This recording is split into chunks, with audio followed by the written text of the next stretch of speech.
pray that families will prioritize praying and worshiping God together.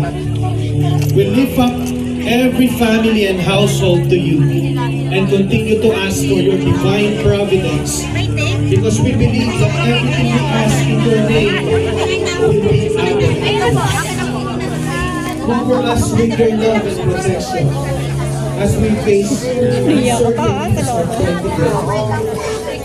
Be our strength as we fulfill your divine design for our families. Be the center of our lives. Be the center of our families. Let your kingdom come.